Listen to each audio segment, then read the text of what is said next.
Hi, I'm Simon Rushton and this is Taxi Chronicles Podcast.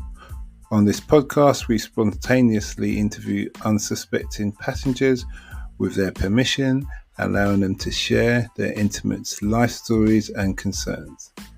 As our slogan states, real riders, real stories. Some riders prefer to be anonymous, while others ask me to tell their story later on. Either way, there are all genuine 5 to 10 minutes stories, so sit back and enjoy this episode. Hi, and yes, it's the one and only again. Today, well, it's coming on to afternoon, I picked up a lady and she works in a women's prison and she's deals with, resettlement, from what I understand, and we're just gonna talk about how she got into it, what the job's like, and what motivates her to do the job. So nice to have you. Hi, it's nice to be here. Okay. So, really, I kind of got into the job about 4 years ago. I'd always known that I wanted to go into law. I originally wanted to be a lawyer, and when I went to university to study, that's when I realised there was kind of a massive issue with the prison system. The amount of people that are in prison. So I wanted to do something to help. I just didn't have the morals, basically, to decide whether someone was innocent or guilty or things like that. I just couldn't do it. So that's why I wanted to go and kind of help people with kind of rehabilitation. Okay. So what have you found since you started the job? What are the real issues? I don't believe that people are evil, so to speak. I think quite a lot of people think that there's good and evil, but I think there's this grey area where desperation sometimes causes people to do things that they wouldn't have ordinarily done. And I think that there's a lot of factors that come into why people offend. As you said, I'm working in a female's prison at the moment. And I think it's been really interesting. It's been interesting to work with the women and see the different reasons why they've committed the crimes that they've committed. I think that a lot of the motivation behind crime has been finance or drug addiction or trauma. Quite a lot of the women that I deal with have suffered quite substantial trauma. Is that like domestic? Yeah, domestic violence or kind of loss of a loved one, and I think that is what has ended up affecting their lives. So when you say finance, is it like they've claimed for income support or something they shouldn't have, or is it they've? I think most often it's been that they have committed crime for finance. So whether they've started robbing people or involved in kind of the sex industry or things like that have really kind of motivated people to do things that they wouldn't have ordinarily have done. I also think that, as we mentioned kind of before, that people do things out of passion. People do things out of strong emotion. I think emotion drives a lot of crime.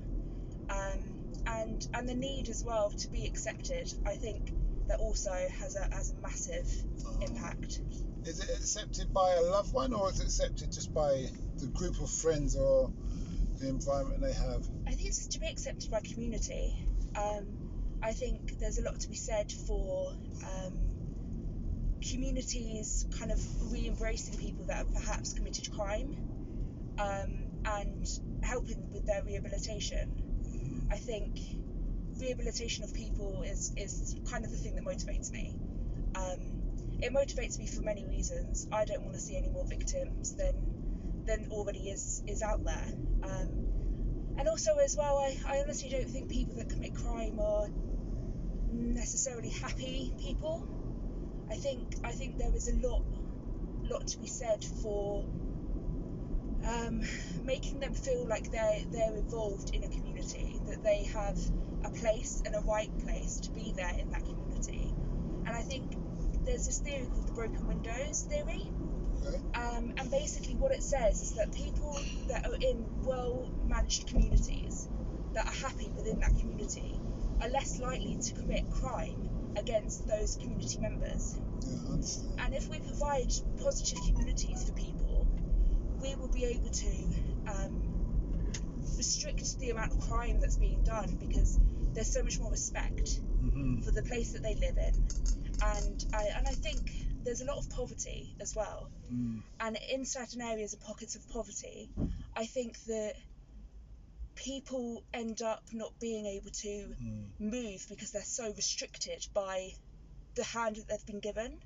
Or they don't see themselves achieving other things. Exactly. And I think that if they were part of a community that really embraces them and really sees that how they could be a positive person within that community, I think that that's a really important thing for us, for society, and us all to be able to do. It's funny when you talk about being embraced by the community, because there's this old African saying, it takes a village to raise a child. And there's also a tribe, I think it's an African tribe, where if you do something wrong, what they do, the whole village gets around you and hugs you. And they all say one after another a positive thing you've done. Yeah.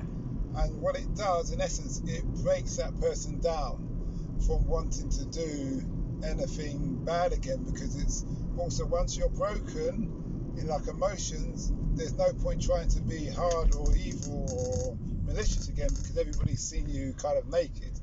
Yeah. And then that falls in line with what you're saying about, if you're embraced and you feel like a part of something, you don't feel the need to be destructive. Yeah, exactly. I completely agree with what you're saying.